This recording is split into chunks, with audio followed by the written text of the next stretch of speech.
Kaagapay TV. Magandang gabi sa inyo mga kaagapay. Ngayong gabi ay merong isang tao na nagsabi sa akin na kung pwede raw siyang puntahan at medyo raw may problema sa mata. Kaya ngayong gabi, pupuntahan ko siya at para sa araw ng bukas, masama na sa ospital, mapacheck up natin. Puntahan natin ngayong gabi yung isang kaagapay natin. Gusto magpatulong para mapacheck up yung mata niya. Yan. Ito, si Lolo Lubing. Yan. Ito naman ang kanyang anak. Yan. Sige, interview natin sila. Mga kaagapay, magandang gabi sa inyo. Ngayong gabi ay narito ako ngayon kay Lolo Lubing, kung tawagin nila. Ito si Lolo Lubing. Ano po, interview natin kung ano may tutulong natin sa kanya. Ano po? Ano pong pangalan nyo? Yung buong pangalan? Rodrigo Saratan. Rodrigo Rodrigo Saratan. Ayun. Ilan tanong kayo? 73. 73. 73 na si Lolo Lubing kung tawagin. Okay. Yung mata kong dalawa, Malabo na. malabo. Yun ang gusto nyo mapacheck up natin. Mapacheck up natin Tama. para pag ano, may awan Diyos, maoperahan. Ayun. Eh pagka halimbawa nung balik ang paningin nyo, na-operahan na yung mata nyo, anong plano nyo? Maghanap buhay uli. Oo, Oo. sakali. Sakali yun. Ayan po, sinundo ko na ng maaga si Lolo Lubing. Ayan. Lang. Ayan. Bababa na siya. Naalalayan ng kanyang anak. Gawa ng Malabo bata. Ayan o.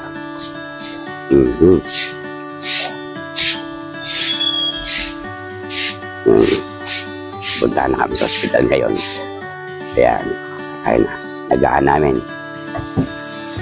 6:30. Ayan. Okay.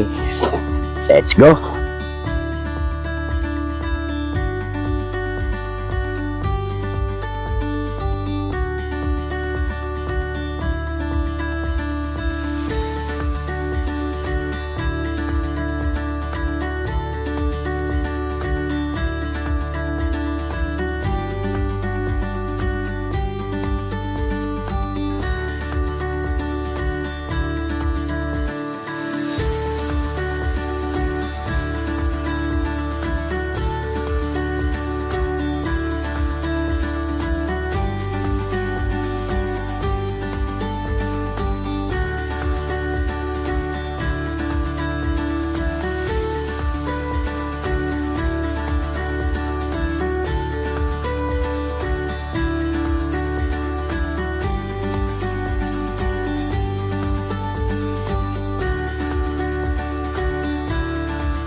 Ayan po, dito na kami sa ospital para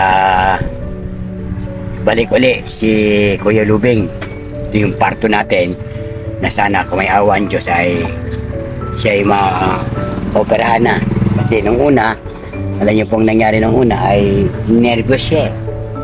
Sa akin na kailangan pong magpa-check up. Hihingi pa kami ng permit sa mga doktor. Kasi nga, nataas ang dugo niya. Kung sana may awan Diyos na matuloy na siya ngayon. Halos ilang buwan na napatigil. Nagpagamot muna. Kaya ibaybayin niyo po at titignan natin kung anong ating sana ma-opera na siya para makapaghanap buhay na siya, manumbalik yung kanyang paningin. Ito na po kami. Punta po kami na hospital. Ayan.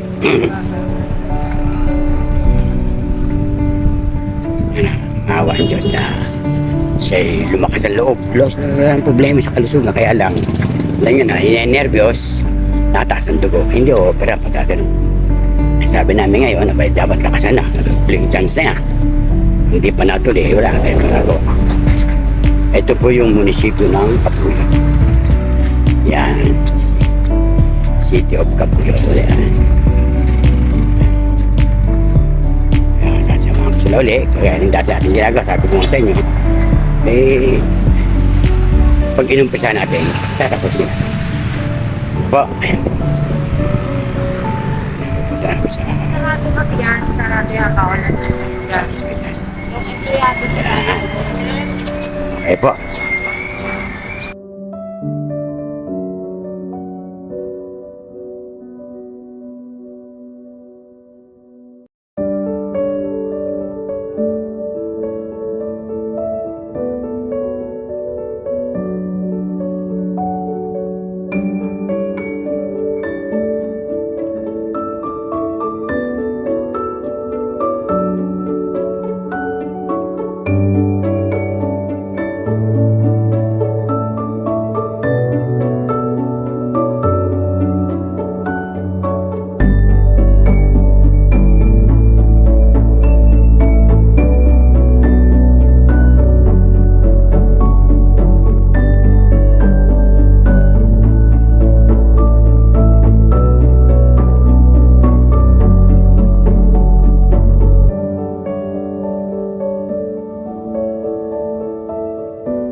Ayaw, bali pala. Oh.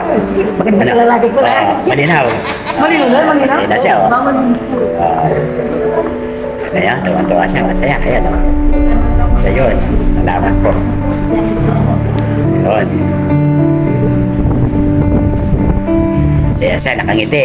Nakita niya yung liwanag. Kay Lubeng. Maliwanag ba kay Lubeng? May maliwanag. Kita niya? Oh, okay. Oh, tama. Masaya na siya. Yan.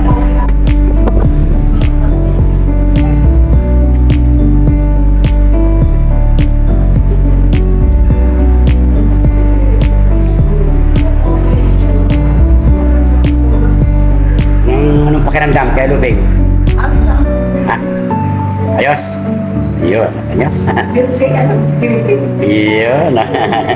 Masaya na siya ngayon. Kaya na paliwanag na paliwanag. Yan.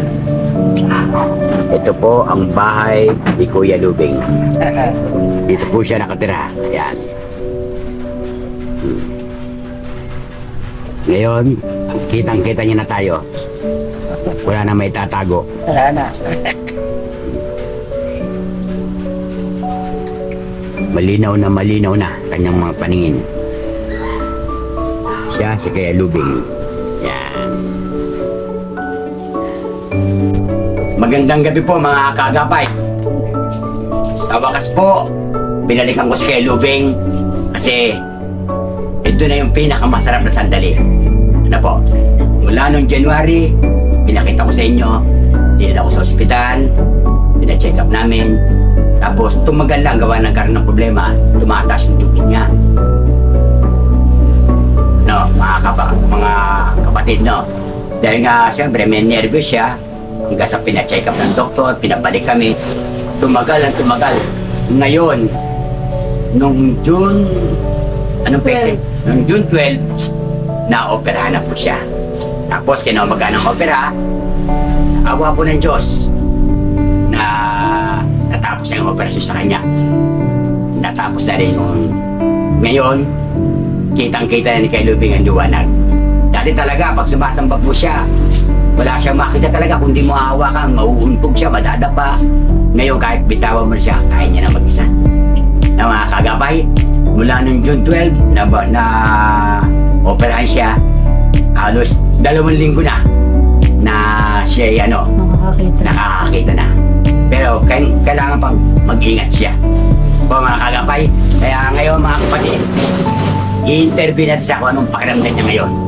Kasi noon, nung panahon na yon, ay totoong nalulungkot siya. Baka inisip niya, gusto man niya umuwi sa Bataan, ay hindi pa siya pwede gawa nang mahirapan siya maglakad.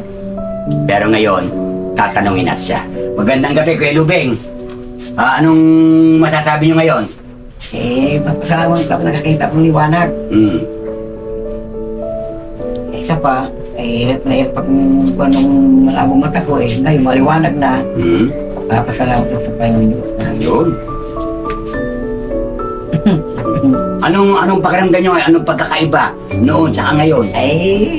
Ngayon, kaiba ngayon, dahil maliwanag na nakikita ko. Lahat. Lahat. Kita niyo na. Noon, malabo. Pag sumasamba kayo, talaga nadadapa pa kayo. Oo naman. Kung wala kayong akay, hindi nakikita talaga. Naumpog ako, ano po eh, magdilim eh. Pero ngayon, para kayong batang maliit na talagang maliwanag. Maliwanag. Kahit na yung giyagis yung piso sa barya, Oo. sana kita nyo na. Nakita ko na. Ayun. Ang tayo mga kapatid.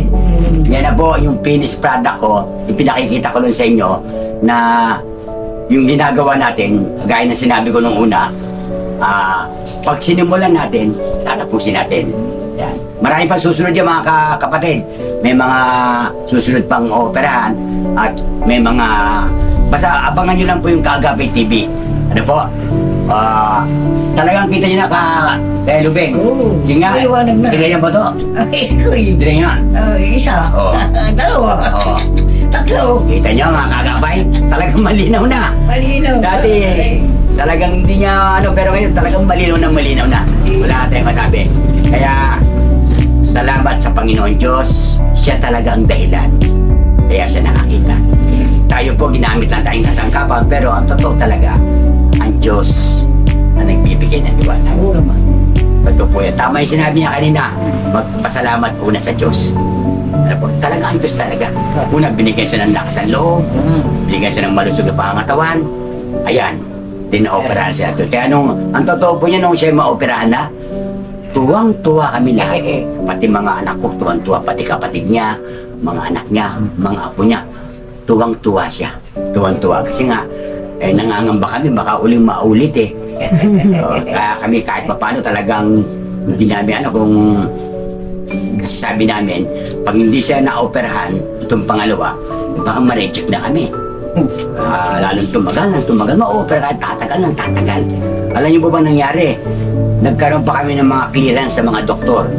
Bumili kami ng clearance kung pwede na siya, ganon. Sa puso, lahat. Talagang tinignan na lahat, pati sa tubo niya, lahat. Tapos binigyan siya ng maintenance para lang umalma. Kanya magkatuto. Ngayon, eto na siya ngayon. Ano po? Ang kay Lubeng, ano po? Masarap sa pakiramdam. Oo, sarap. Oo. Maligaya ako ngayon. Yan, nakita niyo po. Nakita niyo po? Talagang ibang-iba kaysa ngayon dati. Nakikita ko dati pag dumadaan ako doon nakasimangot, pero ngayon, lagi na siya nakangiti. Sabi niya, kitang-kita ko na lahat. Yung Kaya, daan, sabi niya, kita niya na. Oo. Kita ko na Kaya, Magandang gabi po sa inyo mga kaagapay. Unang-una po gusto ko po magpasalamat sa Panginoon po natin Diyos dahil ginabayan niyo po ang aking lolo upang maging successful po yung operasyon. Maraming salamat din po sa aking mama na walang sawa sumusuporta po sa lolo ko, na lagi po siya po yung lagi sumasama at gumagabay din po kay lolo hanggang sa maoperahan po siya. Yun lang po. Maraming salamat din po sa mga nanonood. Maraming salamat po sa inyo po lahat. Ganun din po, unang-una po, nagpapasalamat din po ako sa Panginoon dahil dinig niya po yung panalangin ko na sana gumaling na po si Daddy at maging success sa operation niya. Tsaka salamat din po kay Kaagapay TV dahil sa kanya ay tuloy-tuloy po ang naging operasyon ni Daddy at kung wala po si Kaagapay TV, baka hindi rin po siya nakapunta sa operasyon niya. Kaya nagpapasalamat po ako sa kanya ng marami. Kundi dahil po sa kanya ay wala po yung lolo. Salamat po. Mabuhay, Kaagapay TV!